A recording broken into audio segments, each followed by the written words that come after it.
Have you ever felt that moment when everything inside you slows, not because you're calm, but because you've reached the edge of what you can carry? This cluster explores those moments when exhaustion becomes a language, when the weight of responsibility presses too hard, and when our inner world begins to dim under the strain. These are the emotions that surface when we're overwhelmed: the flooding, the shutting down, the quiet collapse that signals we've gone beyond our limits. Welcome to the Heart's Compass, a journey through the landscapes of human emotion.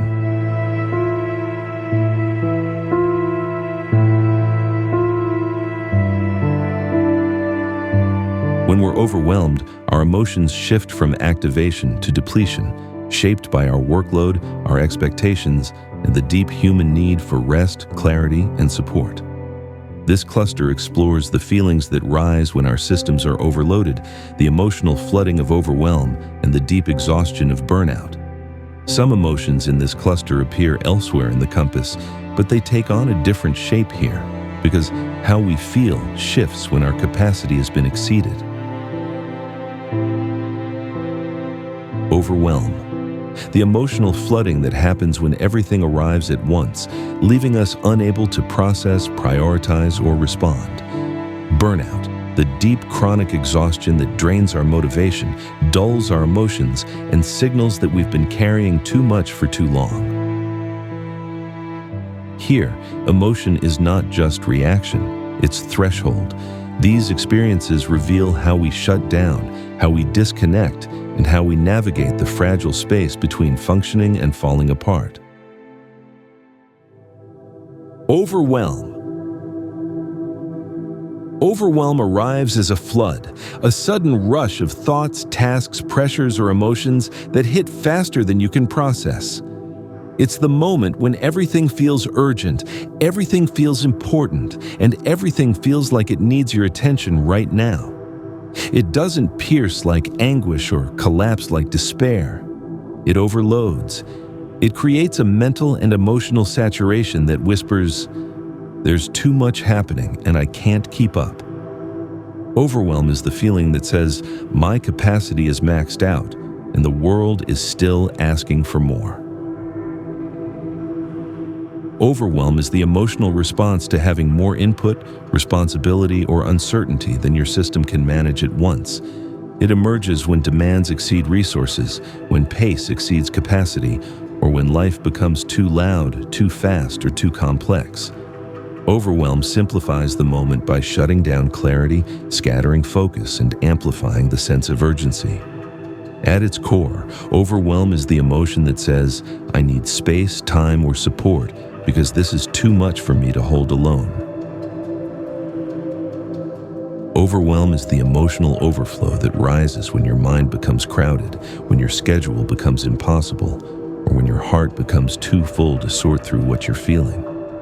It is the moment when your thoughts race, your breath shortens, your body tenses, and your attention fractures into too many directions at once.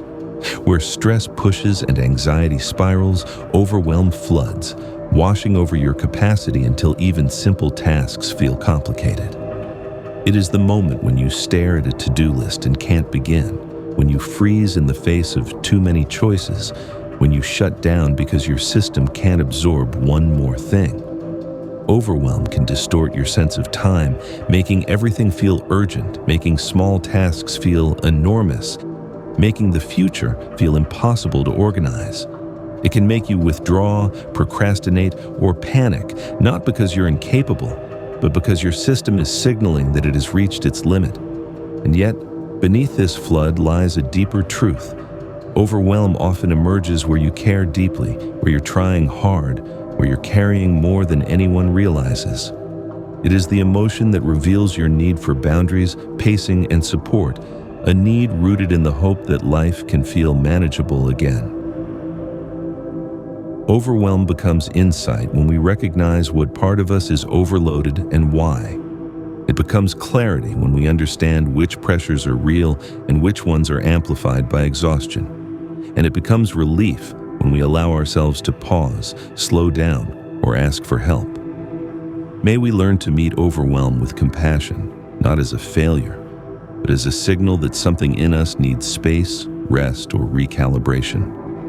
For beneath every moment of overwhelm lies a longing for steadiness, simplicity, and breath, a longing that becomes more powerful when paired with patience, boundaries, and care. Burnout. Burnout arrives as an emptiness, a deep depletion that settles into your body, your mind, and your spirit after prolonged effort without enough rest or support. It's the moment when you realize you're not just tired, you're drained, disconnected, and unable to access the energy you once relied on. It doesn't flood like overwhelm or tighten like stress. It collapses. It creates a hollow fatigue that whispers, "I've been pushing for too long, and I have nothing left to give."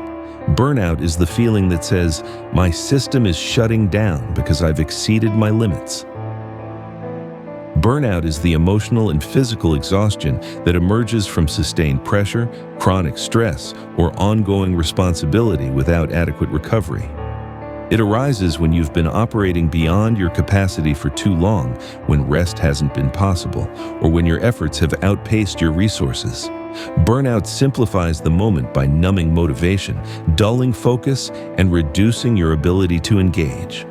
At its core, burnout is the emotion that says, "I am depleted and I need restoration, not more effort." Burnout is the slow unraveling that happens when you've been carrying more than your body, mind, or heart can sustain. It is the emotional drought that follows long periods of giving, striving, or enduring without replenishment. Where overwhelm floods and anxiety accelerates, burnout empties, leaving you feeling detached, numb, or disconnected from the things you once cared about. It is the moment when tasks that used to feel manageable now feel impossible, when motivation disappears, when even rest doesn't feel restorative. Burnout can distort your sense of identity, making you question your competence, your worth, or your ability to keep going.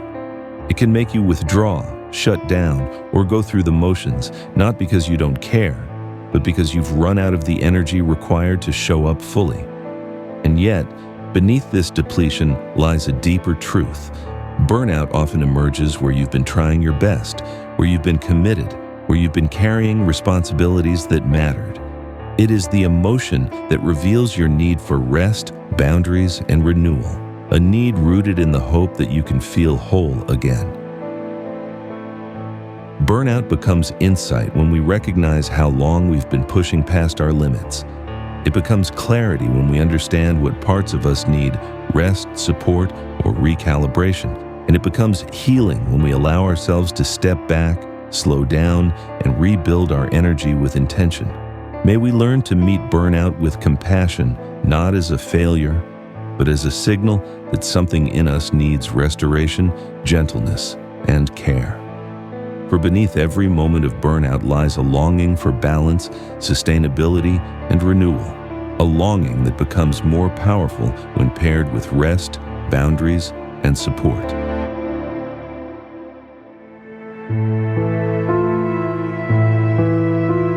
When we're overwhelmed, our emotions become indicators of our limits. Overwhelm shows us when our system is flooded beyond capacity. Burnout reveals the long-term cost of pushing past our needs. Together, these emotions remind us that exhaustion is not a failure, it is a message. They show us that rest is not optional, that boundaries are essential, and that our well-being depends on honoring the signals our body and mind send when we've gone too far. As this cluster closes, may we carry forward the wisdom to pause before we break, to replenish before we collapse, and to recognize that our worth is not measured by how much we endure. For it is in the moments when we are overwhelmed that we learn the deeper art of restoration, the quiet strength of returning to ourselves.